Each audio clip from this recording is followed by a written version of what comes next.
السلام عليكم ورحمة الله وبركاته. بسم الله الرحمن الرحيم. الحمد لله رب العالمين، والصلاة والسلام على رسول الله وعلى آله وصحبه ومن والاه.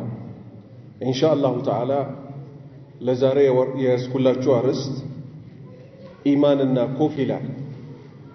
ምክንያቱም አንድ ሰው እዚህ ምድር ላይ የመጣው ስራ ለመስራት ነው ባላ ፍቃድ አምኖ ስራ ለመስራት ያ እምነቱ ትክክለኛ እምነት ካልሆነ ያ ስራው ትክክለኛ ስራ ካልሆነ አላህ Subhanahu Wa Ta'ala ዘንድ ክስረት ነውና ያለው ከክስረት እንጠበቅ ዘንድ ከምንም በፊት ማስተካከል የሚጠበቅብን እምነታችንን ማስተካከል ነው።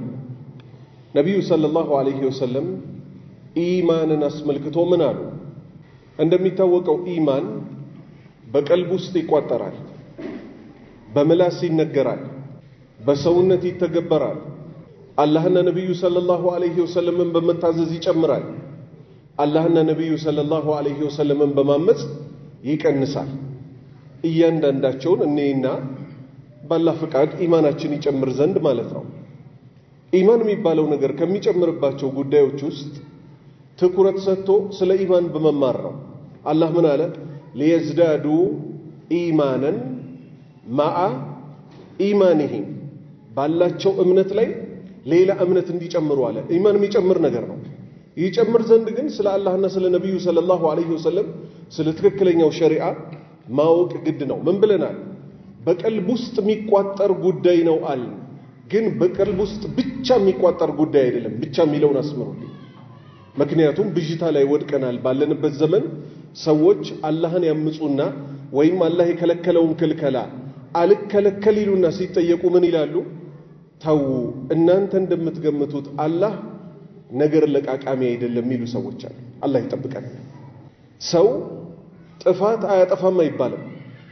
ጥፋቱን ግን በሸሪዓ ሊያስታካ ይገባው። ማናችንም አጥፊዎች ነን። ለምናጠፋው ጥፋት ግን ደሊል መፈለግ የለብንም። ልብ በሉ። ኢማን በቀልብ ነው የሚሉ ሰዎች አሉ። ለምን ሲባል ሂጃብ ልበሺ ስትባል እህታችን በተሸፈነ አይደለም ዋናው ልብ ውስጥ በያዘ ነው ትላለች። ወንድማችንም ልክ እንደዚሁ ሴት ልጅ አትጨብጥ ላንተ ማትገባህን ሲባል ኢማን በቀልብ ውስጥ ነው ይላል። ቀልባቸው እላያቸው የጸዳ የሆኑት ነብዩ ሰለላሁ ዐለይሂ ወሰለም ምን አሉ? ኢነላህ አላህ እኮ ላ የንዙሩ አይመለከትም ኢላ ሱወሪኩም ወአምዋሊኩም፣ ወደ ፊቶቻችሁ መልክና ወደ ገንዘቦቻችሁ እኮ አይመለከትም። መቼ?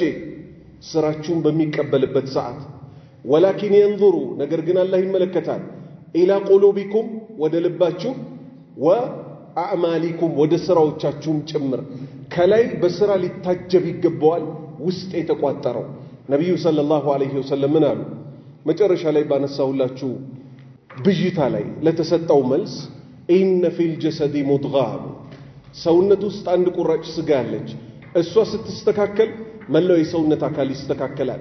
እሷ ስትበላሽ የተቀሩት የሰውነት አካሎችም ይበላሻሉ። አላ አዋጅ አሉ።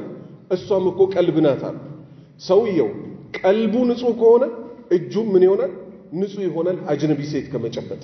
እሳቸው ነብዩ ሰለላሁ ዐለይሂ ወሰለም ምን አሉ?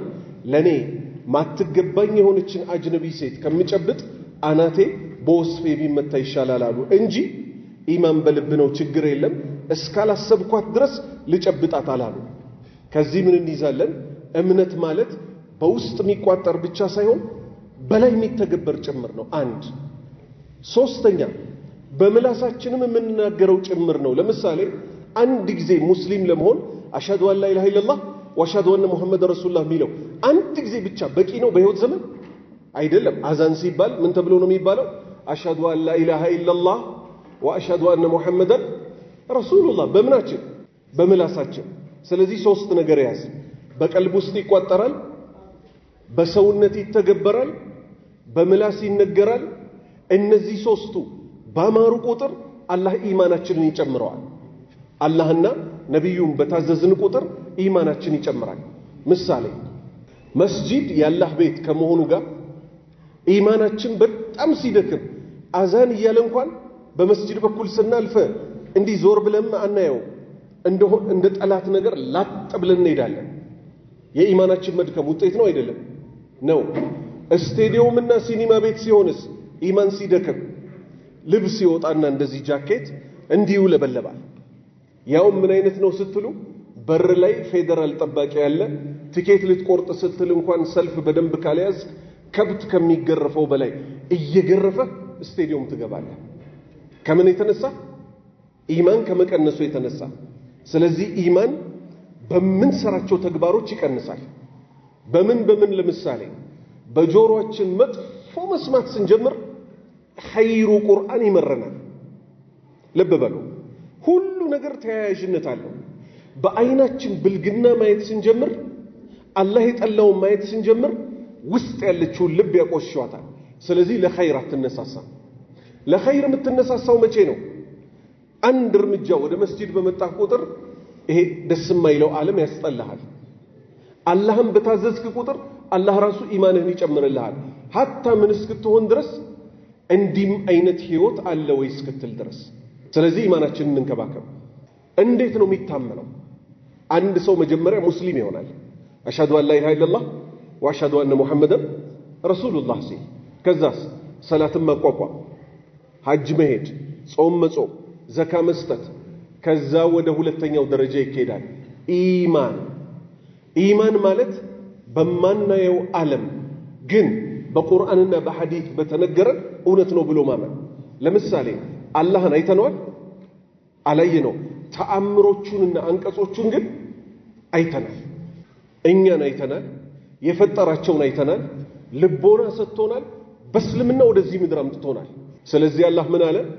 ዩእሚኑነ ቢልገይብ፣ በሩቁ ሚስጥር እኮ አማኞች ያምናሉ አለ። ከሩቅ ሚስጥር ውስጥ አንዱ በሱ ማመን ነው። እሱን ሳያዩት ግን የእውነተኛ አምላክ ነውና በሱ አምኖ እሱን ሲገዙ መኖር። ሁለተኛ መላእክቶች የሚባሉ አሁንም መላእክቶች ፍጡር ናቸው፣ እሱ ፈጣሪ ነው። ፈጣሪያችንን ሳናይ እንደምናምነው ሁሉ እሱ የፈጠራቸው ደግሞ እኛ ማናያቸው ግን እሱ የነገረን ሁለተኛ ነብዩ ሰለላሁ ዐለይሂ ወሰለም የነገሩን ጉዳዮች አሉ። ከነሱ ውስጥ አንዱ ምንድነው? መላእክቶችን አላህ ፈጥሯል። መላእክቶች የአላህ ፍጡር መሆናቸው መኖራቸው ባለክንፍ መሆናቸው ከብርሃን እንደተፈጠሩ አምልኮ እንደማይገባቸው የሥራ ድርሻ እንዳላቸው የሴት ስሜት እንደሌላቸው ሰማይ ቤት እንደሚኖሩ በዝርዝር ማመን ግድ ነው። ወመላእክቲሂ ወኩቱቢሂ አላህ ለእያንዳንዱ ህዝብ ደግሞ መልኳል፣ መጽሐፍ ልኳል። እነዚህ መጽሐፎች ለእያንዳንዱ መልእክተኛ የተሰጡ ናቸው እንድናምንባቸው በመወረዳቸው። ነገር ግን ቁርአን ከመጣ በኋላ እነዛን መጽሐፎች በመወረዳቸው ብናምንባቸው ውስጣቸው ባለው መልእክት ግን አንሰራ። ለምን? ቁርአን ሙሀይሚነን አለይህ እነሱን ሁሉ ሊቆጣጠር ቁርአን መጥቷል። ያኛውን አስመልክቶ ከዚህ በፊት የወረዱትን መጽሐፎች ውስጣቸው ያለውን እንዳናስተባብልም እንዳናምንም ታዘናል። እንዳናስተባብል የታዘዝነው በምኑ ነው? ያላህ ቃል ውስጡ ስለሚኖርበት። እንዳናምናቸው የታዘዝነው ለምንድን ነው? ይሁዳና ነሷራዎች ምን ስላደረጉ? በእጆቻቸው ኪታብን ጻፉና ምን አሉ? የክቱቡነ الكتاب بأيديهم ثم يقولون هذا من عند الله وما هو من عند الله የራሳቸውን እጅ ጽሑፍ አስገብተው ያላህ ቃል ነው አሉ። ነገር ግን አላህ ምን አለ? ይሄ እኮ ያላህ ቃል አይደለም አለ። ስለዚህ እውነት ነው ማንልም፣ ውሸት ነው ማንልም። ቁርአን መጥቶልናል፣ በሱ እንብቃቃለን። ግልጽ ነው አይደል? ወሩሱሊ አላህ መልእክተኞችን ልኳል። የመጨረሻው የመልእክተኞች መደምደሚያ ነብዩ መሐመድ ሰለላሁ ዐለይሂ ወሰለም ይባላሉ። እሳቸው ከመጡባት ቀን አንስቶ በእሳቸው ሳያምን የሞተ ሰው በጠቅላላ ከሃዲ ነው፣ የሳት ነው። ራሳቸው እንደተናገሩት ለኢማን ቅርንጫፎች አሉት። ነብዩ ሰለላሁ ዐለይሂ ወሰለም ምን አሉ? አልኢማን ቢድዑን ወሰብዑነ ሹዕበተን ፈአፍደሉሃ ቀውሉ ላ ኢላሃ ኢለላህ ወአድናሃ ኢማጠቱል አዛ አን ጠሪቅ ወልሐያኡ ሹዕበቱን ሚነል ኢማን። መጀመሪያ ላይ ወደ አወራኋችሁ ልመልሳችሁ ነው። መጀመሪያ ምን ብለናል? በልብ ውስጥ ይቋጠራል፣ በምላስ ይነገራል፣ በሰውነት ይተገበራል። ይሄው ማስረጃው ሐዲስ ሆኖ መጣ። ነብዩ ሰለላሁ ዐለይሂ ወሰለም ምን አሉ? ኢማን ማለት እኮ 70 ምናምን ቅርንጫፍ ነው። ቢድዑን የሚለው ቃል ከ3 እስከ 9 ያለን ቁጥር ሚይዝ ነው። ከ73 እስከ 79 ድረስ ያለን ቁጥር ይዛል። فافضلها ከዚህ ሁሉ በላጭ እኮ ከነዚህ ሁሉ ቅርንጫፎች ሁሉ በላጩ ቀውሉ ንግግር እኮ ነው። ምን የሚለው ንግግር? ላኢላሃ ኢላላህ። ከዚህ ምን ማስረጃ ያዝ? ኢማን በምላስ የሚነገር ነው። ወአድናሃ ዝቅተኛው ደግሞ ኢማጠቱል አዳ አኒ ጠሪቅ ከመንገድ ላይ አስቸጋሪ ነገርን ማንሳት ይመስል። ለምሳሌ ሰው የበላውን የሙዝ ልጣጭ ማንሳት ታዘናልኛ? በምድራዊ ህይወት ነው ያልኩት። አልታዘዝንም። መንግስት ምን አላለም? የሙዝ ልጣጭ አንሱ አላለም አይደል? ቀበሌም አላለም አይደል? ነገር ግን አንድ ሰው ያን የሙዝ ልጣጭ ከፋይ ሳይኖረው ብድግ አድርጎ የሚያነሳው ምንን ስለሚያስብ ነው? አላህ ዘንድ ጽድቅ ነው፣ ምንዳ ያስመነዳል። ሽማግሌ ሰውን እኮ ቢያንሸራተው፣ እርጉዝ ሴትን ቢያንሸራታት፣ ሰዎችን ቢያንሸራታቸው ብሎ ምንን አስቦ ነው የሚሰራው? ያላህን ፊት አስቦ አይደለ? ስለዚህ ማንኛው በሰውነት የሚተገበር ጉዳይ በጠቅላላ ምንድነው? የኢማን አካል ነው። ልክ እንደዚህ ነብዩ ሰለላሁ ዐለይሂ ወሰለም ምን አሉ? አንድ ሰው እሾህን መሬት ላይ አያሉ፣ እሾህ ያለውን እንጨት፣ ያንን እሾህ እንጨት ምን አደረገው? ብድግ አደረገው። ለምን? በማታው ክፍለ ጊዜ ሰው ይወጋል አይወጋ? አላሁ ሱብሓነሁ ወተዓላ በዚህ ብቻ አመሰገነዋል። ስለዚህ ማንኛውም ምን ሰራው በሰውነታችን ማዕሩፍ ምን ውስጥ ይገባል? ኢማን ውስጥ ይገባል። ሶስተኛ ወልሐያኡ ሐፍረት እኮ አላህን ማፈር እኮ አላህ ይመለከተኛል ማለት እኮ ይሄ ደግሞ ጣት እንደዚህ በመብላት የሚረጋገጥ ነው አይደለም። ሰው ፊት ምን ልንሆን እንችላለን? ሰው ፊት ለምሳሌ ሴት ስታልፍ እንዲህ አንገታችንን ደፍተን ጥምጣማችንን ዝቅ ልናደርግ እንችላለን። ጥሩ ነው እኮ። ሰው ዞር ሲል ግን እንደዛ መሆን ካልቻልክ ሐያ የተባለው በቀልብ ውስጥ የሚገለጸው ጉዳይ አንተ ዘንድ የለም። አስተካክል ወንድሜ፣ እናስተካክል ሁላችንም። በሰው ፊት እንደዚህ ጥፍር እየበሉ እንደሚያፍሩ ሰው መስሎ ከሰው ዞር ስንል ሌላ ሰዎች ከሆኑ ሰፈራችን ውስጥ በጣም ጨዋ ሆነን ከሰፈር ወጣ ስንል ሌላ ሰዎች ከሆኑ በልብ ውስጥ ያለችው ፍራቻ አልተገኘችም። ምክንያቱም በልብ ውስጥ አላህን የፈራ ሰፈር ውስጥም ከሰፈር ውጭም በቀንም በጨለማም ስንት አይነት ሰው ነው የሚሆነው? አንድ አይነት ሰው ብቻ። ለዚህ ምሳሌ ላምጣ። በሷሃባዎቹ ዘመን ይሰራ የነበረው የሰዎች ልቦች በቀንም በሌሊትም ቤት ውስጥም ከቤት ውጭም አላህን እንዲፈሩ ስለነበር ዑመር ኢብኑ አልኸጣብ አላህ መልካም ስራውን ይውደድለትና አንድ የሸሪዓ ትእዛዝ አዘዘ። ምን ሲል? እምትሸጡት ወተት ውስጥ ውሃ እንዳትደበልቁበት ሲል አንድ ትእዛዝ ናት። ከዛ ይህን ትእዛዝ አስተላልፎ እሱ ማታ ማታ ህዝቦቹን ዞር ዞር እያለ ይከታተላል። አንድ እናት ለልጇ ምን ትላታለች? ወተት ካሳለበች በኋላ ወተት ውስጥ ውሃ ደብልቂበት አለቻት። ልጅ ምን አለች? አሚር አልሙእሚኒን ዑመር ኢብኑ አልኸጣብ ከልክሏል አለቻት። እናት ምን አለቻት?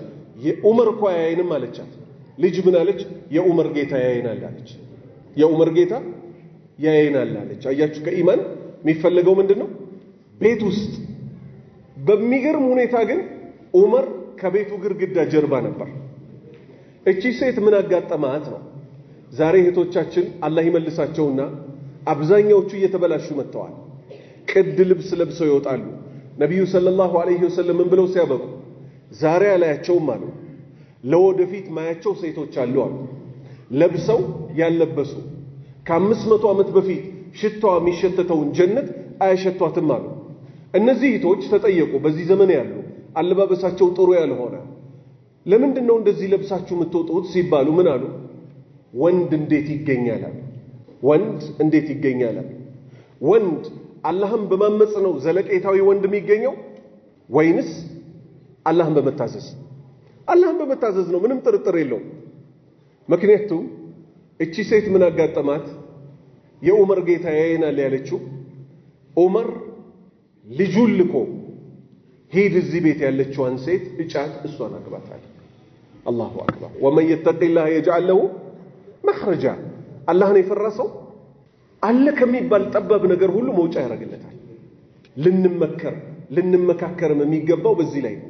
ዛሬም እናያለን ፊቷ ታይቶ የማይታወቅ ሴት፣ ኒቃባን ለብሳ የምትሄድ ሴት ትዳር በሯ ድረስ ኳኳኳ፣ እዚህ ቤት ሴት ፈልገን የመጣ ነው። ማን ነገራችሁ? አይ እዚህ ቤት ኢማነኛ ሴት አለች ተብሏል። ወመን የተቂላህ የጅዐል ለሁ መኽረጃ። አላህ ማመጽ አይደለም ትዳር የሚያመጣው። ስለዚህ ሴቶች ሊመከሩ ይገባቸዋል። ኩፍር ምንድነው? የኢማን ተገላቢጦሹ ኩፍር ነው። ኩፍር ማለት አላህ ይታመንባቸው ባላቸው ጉዳዮች በጠቅላላ መካድ። ለምሳሌ አሁን ባለንበት ዘመን አላህ ይመልሳቸውና ምዕራቡ ዓለም ላይ ለምን ይመስላችኋል ወንድ ለወንድ ሴት ለሴት ከዚህም አልፎ ወንድ ልጅ በተፈጥሮ የወንድ ልጅ ዘከር አንጠልጥሎ ቢወለድም ሴት መሆን ከፈለገ ምን ችግር አለው? 12 ዓመት ሳይሞላው በሲሪንጅ እንወጋዋለን እንዳይጎረምስ። ከዛስ ብልቱን ቆርጠን የሴት እናደርግለታለን። ሴት ልጅ ወደ ወንድ እንቀይራለን። የሰው ልጅ ከውሻ ጋር መኖር ከፈለገ ዲሞክራሲ ነው የሚሉት ለምን ይመስላችኋል?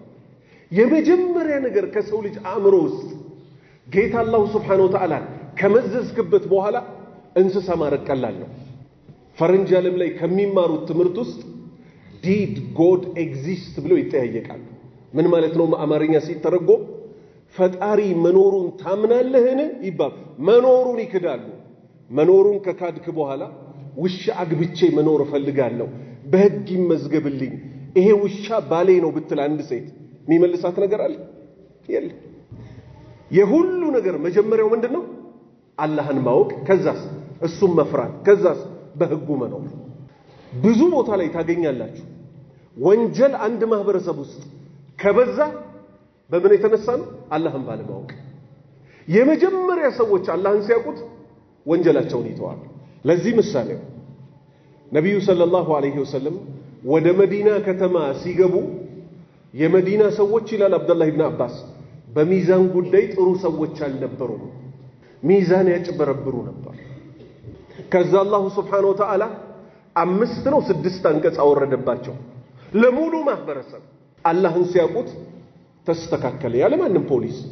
ወይሉ ሊልሙጠፊፊን الذين إذا اكتالوا على الناس يستوفون وإذا كالوهم أو وزنهم يخسرون ألا يظن أولئك أنهم مبعوثون ليوم عظيم يوم يقوم الناس لرب العالمين. እቺናት የወረደች ትርጉም ወይሉ ወየውላቸው للمطففين ሚዛን ለሚሰልቡ ለሆኑት ሰዎች። ሚዛን ሲመዝኑ ለሚሰልቡ። ሰላቢ ለምን ተባሉ? ከአንድ ኪሎ ላይ ግማሽ አይደለም የሚሰርቁት፣ ከአንድ ኪሎ ላይ ሩብ አይደለም የሚሰርቁት፣ በጣም ትንሽ ነገር ይሰልባሉ። እንዴት አድርገው? ከሰዎች ሲገዙ ያሰፍራሉ በጣሳው።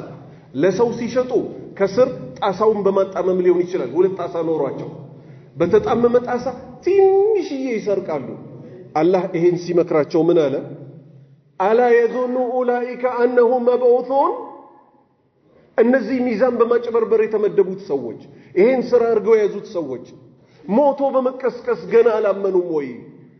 ምክንያቱም ሞቶ የተቀሰቀሰ ሰው فمن يعمل مثقال ذرة خيرا يراها ومن يعمل مثقال ذرة شرا يراها. ከዛ እቺ ህይወታቸውን ሙሉ ለሙሉ ቀየረች። ምክንያቱም አያው ሲጨርስ ምን ይላል? يوم يقوم الناس لرب العالمين. የሰው ልጆች ዛሬ እዚህ ትንሽዬ ነገር እንደሰለቡት አይደለም። ራቁታቸው ሳይገረዙ በባዶ እግር በእኛና በጌታችን መካከል ያለማንም ማስተርጓሚ ሙሉ ህይወታችን የሰራ ነው እያንዳንዱን ሰው ያበጥረዋል አላህ። አያችሁ ህይወት እንዴት እንደሚቀየር። አላህን ባወቀው ቁጥር ትፈራዋለህ። ካላወቀው ሰው እንደምን ዛሬ እኮ በርበሬ ላይ ሸክላ ተጨመረ፣ ጤፍ ላይ ጀሶ ተጨመረ። ይሄ ሁሉ አላህን አለማወቅ። አላህን ስታቀውስ እያንዳንዱን ነገር እንደምን ትመለከታለህ። ወንጀሉንም ኸይሩንም በአምልኳችንም ሊጣፍጠን ያልቻለው ያላህ ባሪያዎች የሱም መመልከት ስለረሳ ነው። ምሳሌ አንሳ። ሰላት ላይ ቆመን አብዛኛዎቻችን ጋፊል ዘንጊ ልብ ነው አይደለም ያለን። እናፋሽካለን፣ ልብሳችን እናጥፈዋለን፣ ሂሳብ ይሰራል፣ ይወርዳል ይወጣል፣ ስልክ ቫይብሬት ጥዝ ሲል ከሀገር ውስጥ ገቢ ነው ወይ የተባለ ይቆማል ነው አይደለም። አላህ ግን ምን ብሎ ሲያበቃ الذي يراك حين تقوم። አላህ እኮ የሚመለከትህ ጌታ ነው። መቼ? حين تقوم للصلاة ልትሰግድ በቆምክበት ሰዓት አላህ የሚያይህ። አንድ ሰው አላህ እንደሚያየው ሲያቅ ሐሳቦቹ ይቀንሳሉ አይቀንሱ? ከዛስ ወተቀልበከ في الساجدين በሰጋጆች መካከል ከአንዱ አርካን ወደ ሌላው አርካን ከቂያም ለምሳሌ ወደ ሩኩ ከሩኩ ወደ ሱጁድ ስትገለባበጥ እኮ ጌታ ይመለከታል አለ። ይሄን ካወቅ ያላህ ባሪያ ሆይ ሱጁድ ላይ ሆነ ዱንያ አኺራህን ተለምነዋል። ስለዚህ አላህ ይታረቅ። አላህ ኩፍርን አስመልክቶ ምን አለ? ወመን የክፉር ቢልኢማን ይታመንባቸው በተባሉ ጉዳዮች የካደ ሰው እኮ ፈቀድ ሐበጠ አመሉ ስራው በርግጥ ተበላሽቷል። የክህደት ምሳሌዎችን እናንሳ። አንደኛ አላህን መሳደብ ኩፍር ነው፣ ከእስልምና ያስወጣል።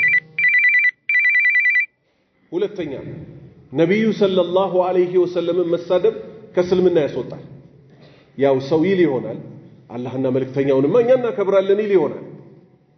ባላየው መንገድ ግን ከእስልምና ያለ ምንም ምክንያት ማስቀመጥ በማይችልበት መንገድ ሰው ደግሞ ተንደርድሮ ዛሬ ከእስልምና እየወጣ ነው። እንዴት ብሎ ስትሉ ባለንበት ዘመን ፕራንክ የሚባል ነገር መጥቷል። ፕራንክ በእስልምና አይፈቀድም። በነገራችን ላይ ፕራንክ ማለት ምን ማለት ነው? ሰው ለማሳቅ ብሎ መዋሸት። ይሄ አይቻልም ያልኩት ነው አይደል? ለምሳሌ የሃይደር አባት በህይወት እያሉ ጧት ደውዬ ሃይደር አባት ሞተዋል እኮ እለዋለሁ። ወይኔ አባቴ ምናምን ሲል በአክስ ቀልድህ ነው ብሎ መሳቅ ውሸት ነው አይደለም ያለው? በዘመናችን በሚዲያ ላይ ወጣቶች በእንዲህ አይነት ስራ ተለክፈዋል። ያ የመጀመሪያው ሆኖ ሳለ የትኛው ነው ከእስልምና ጥርግ አድርጎ የሚያስወጣው ስትሉ በዲን ላይ መሳቅና መሳለቅ። አላህ ምን አለ?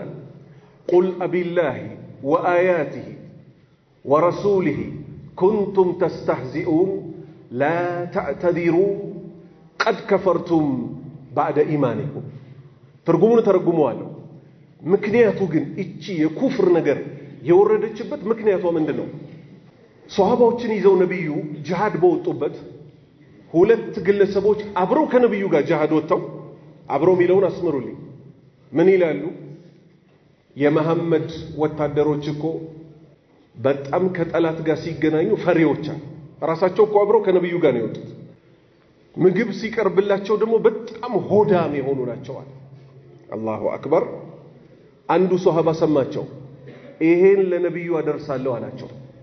እነሱ በግልቢያ እሱ በሩጫ ነብዩ ጋር ሄዶ ሲናገር የነብዩን ግመል ልጓሟን ያዙ። ያላህ መልእክተኛ ሆይ ሰለላሁ ዐለይሂ ወሰለም እኛ እኮ ይሄን የተናገርነው መንገዱ በጣም ስለረዘመብን መንገዱ እንዲቆረጥልን እንጂ ክፋት አስበን አይደለም አሉ። እዚህ ጋር ይሰራል። አላህ ምን አለ? የተሾፈው በማን ነበር? በሷሃባዎች። ሆዳም ናቸው፣ ከጠላት ጋር ሲገናኙ ፈሪ ናቸው ተብሎ ሙድ ተያዘባቸው። አላህ ምን አለ?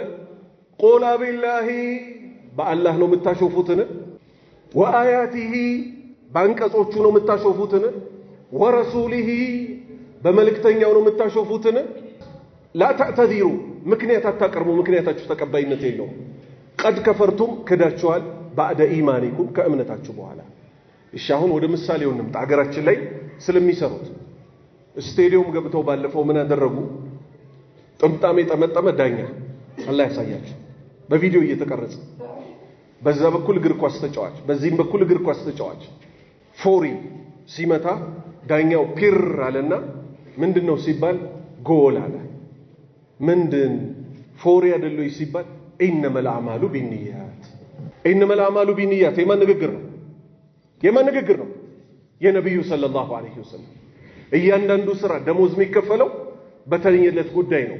ሙስሊም ነን ብለው ጥምጣም ጠምጥመው የሙስሊም ስም ይዘው ሙስሊሞች ሆይ ሰብስክራይብ አድርጉን እያሉ በእስልምና እያሾፉ ከእስልምና ጠርግ ብለው ይወጣሉ። ስለዚህ ኢስላም በሚገለጽባቸው ጉዳዮች በፍጹም ማሾፍ አይቻልም። ሌላኛዋ ሴት ትመጣለች። ሴቶች በዚህ ዘመን አላህ ካዘነላቸው ውጭ ፌሚኒዝም በሚባለው በሽታ ተለክፈዋል። ምዕራቦቹ የሚያቀነቅኑት አንድ ሴት ባሏን ቤቷ ውስጥ ብትታዘዘው እንደ ውርደት ይቆጠራል።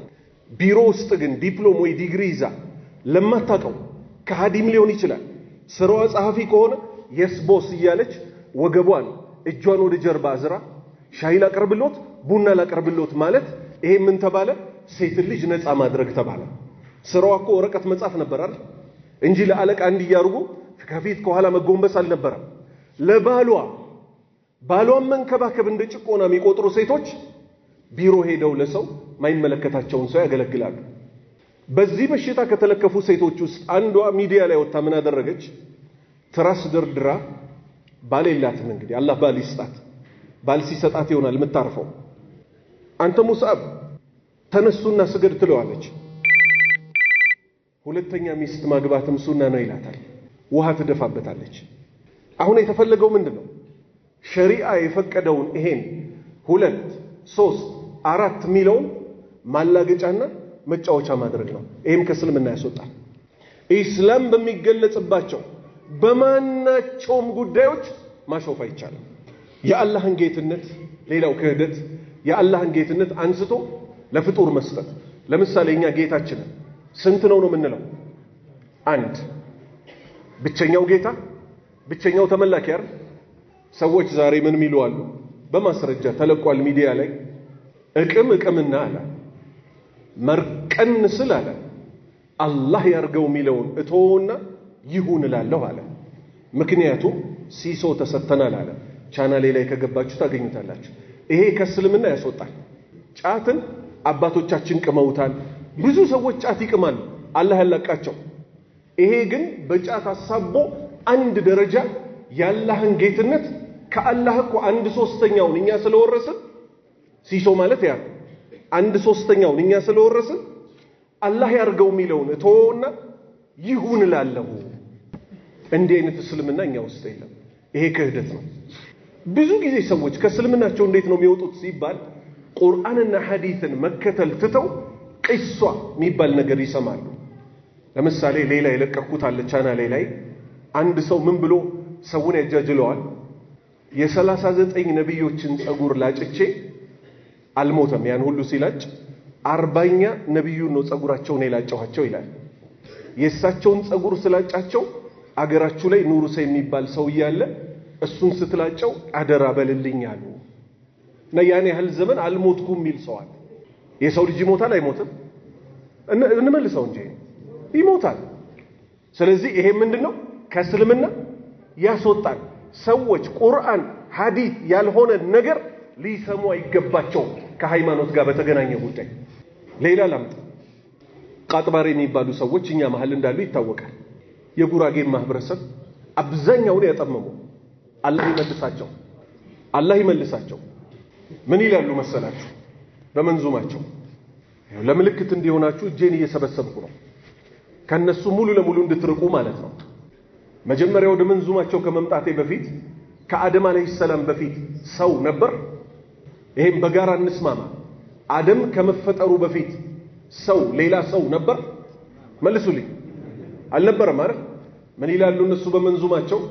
በፊት የሰራውን ጉድ አሁን ልናገረው፣ ያላሹም እኮ ነው ሸልሞ የፈጠረው፣ የአደም ጭቃ ነው እጁን ያጠቆረው፣ ነበር ያሳመረ ሌሎቹ ሲያቦኩ፣ አቡል ጀበል ግርማ አለው ለመልኩ። ያም አይነት እኮ ነው የሚታየው በእግሩ፣ ዋና ረጋ ደባልቆ አፈሩን፣ ጌታዬ ሽሊላ በእጁ ያረገው ሙልኩን፣ አቡል ጀበል ግርማ አለው ለመልኩ ይላሉ። ይሄ ከእስልምና ሙሉ ለሙሉ ያስወጣል። እሹሩሩ የምንለውም ጉዳይ አይደለም። እነዚህ ሰዎች ጋር የሚተዋወቅ ሰው ካለ እንዲህ አይነት እነሱ ላይ የሚሰጡትን መልሶች ያድርስላቸው ለአላህ ሲል ከእሳት ነፃ ይወጡ ዘንድ። አማርኛ ነው ግን ትርጉም ይፈልጋል። በፊት የሰራውን ጉድ አሁን ልናገረው ማለት አቡል ጀበል የተባለው የቃጥባሬ ልጅ ድሮ የሰራው ጉዳይ አለ እዚህ ምድር ከመምጣቱ በፊት አሉ። ምንድነው ሲባል የአደም ጭቃ ነው እጁን ያጠቆረው አሉ። አደም ከጭቃ አይደል የተፈጠረው? አደም ከጭቃ ሲፈጠር አቡል ጀበል ቦታው ላይ ቀድሞ ነበርና የአደም ጭቃ ተፈናጥሮበት የጠቆረው እኮ ነው ያኔ ድሮ፣ ዛሬም እጁ ላይ ጥቁር ምናየው አሉ። ያም አይነት እኮ ነው የሚታየው በእግሩ። እግሩም ላይ አቡል ጀበል የሼኽ ኢሳ ልጅ ጥቁር ምልክት አለበት። ምን ያለበት? ዋና ረጋጭ ነበር። አደም የተፈጠረበትን ጭቃ ደባልቆ አፈሩን ያቦካው ማን ነው ይላሉ? አቡል ጀበል ነው ይላሉ። ይሄ ከእስልምና ያስወጣል አያስወጣም? በአላህ እንስማማ። ያስወጣል አያስወጣም? ያስወጣል። ስለዚህ በማስረጃ ነው እኛ የምንናገረው፣ በማስረጃ። ክህደት ይሄን ያህል እግር አውጥቶ ከዛ መለያ ደግሞ እኛ የቃጥባሬ ተከታዮች ነን ብለው አያፍሩም። ለብቻ የራሳቸው ኮፍያ አላቸው። አላህ ያሳያቸው። ስለዚህ ምን ማድረግ ይገባል? ተውሂድን መማር፣ ኢማንን መማር ትሉ ይሆናል። በጣም እኮ ትልልቅ ሼኾች ናቸው እና ክብራቸው ላ እስልምና ዒልምንና ዓሊምን የለየ ሃይማኖት ነው። አልহামዱሊላህ እንደ ሌሎች ሃይማኖት አይደለም። ዒልምንና ዓሊምን ካለየ ዓሊም ሲጨማለቅም ልትከተለው ነው። ልብ በል። በሃይማኖታችን ታላቅ ማክበር ያለ ነው። ዓሊምንም እናከብራለን። እንዲህ አይነት ክህደት ግን ወደ ዓሊም ሲጠጋ አንቀረን ነው የምንተፋው። ዒሳ እንወደዋለን አንወደው? ለሱ የሚደረገውን አምልኮ ግን ሙሉ ለሙሉ እንቃወማለን። ስለዚህ የኩፍርን ጉዳይ ያላህ ባሪያዎች ሆይ ተውሂድና ሽርክ ባላህ ፍቃድ በሚቀጥለው መለስበታለሁ። ኢማን ምንድነው? ኩፍር ምንድነው? ሰው ጠንቅቆ ሊያውቅ ይገባል። በተለይ ነብዩ ላይ የሚሰራን ኩፍር ልንጠነቀቅ ይገባል። ነብዩ ይመጣሉ ብለው የሚያምኑ ሰዎች አሉ። ራሳቸው ነብዩ ምን አሉ ሰለላሁ ዐለይሂ ወሰለም? የቂያማ ቀን የመጀመሪያው ሰው ቀብር ተከፍቶልኝ መውጣው እኔ ነኝ አሉ። ከዛ ቀን በፊት አይመጡም። አገራችን ላይ ግን የሚሉ ሰዎች አሉ። መርሐባ ነቢ መርሐባ ብለው የሚቆሙ ሰዎች አሉ። ለምንድን ነው የቆማችሁት ሲባሉ ነብዩና አስሐባዎቻቸው እኮ መተዋል ይላሉ። የታወቃችሁ ሲባል እቺ አንድ እኮ ከፊት የተውናት መስገጃ እሳቸው ከነባልደረባዎቻቸው ሲመጡ የሚቀመጡባት ናት ይላል። በአንድ መስገጃ ላይ ነብዩንና ሷሃባዎቹን በጠቅላላ ይመጣሉ ብለው ያምናሉ። ዋሸህባቸው እንዳትሉኝ አማርኛ ነው መነግራችሁ። አይዟችሁ ተደሰቱ፣ መውሊድ የመጣችሁ ከነ አስሐባዎቹ ነብይ መጡላችሁ ይላሉ። ይሄ በአማርኛ ሌላ ትርጉም አለው? በአማርኛ ሌላ ትርጉም አለው? የለውም። ስለዚህ ነብዩ ይመጣሉ ብሎ የሚገምት ሰው ከቂያማ ቀን በፊት ከቀብራቸው ይወጣሉ ብሎ የሚያስብ ሰው ኩፍር ላይ ነውና ያለው ወደ ኢማን ሊመለስ ይገባዋል። አላህ የተውሂድ ሰዎች ያደርገን። አላህ እኛንም ዝርያዎቻችንን ከኩፍር ይጠብቀን። سبحانك اللهم وبحمدك أشهد أن لا إله إلا أنت أستغفرك وأتوب إليك.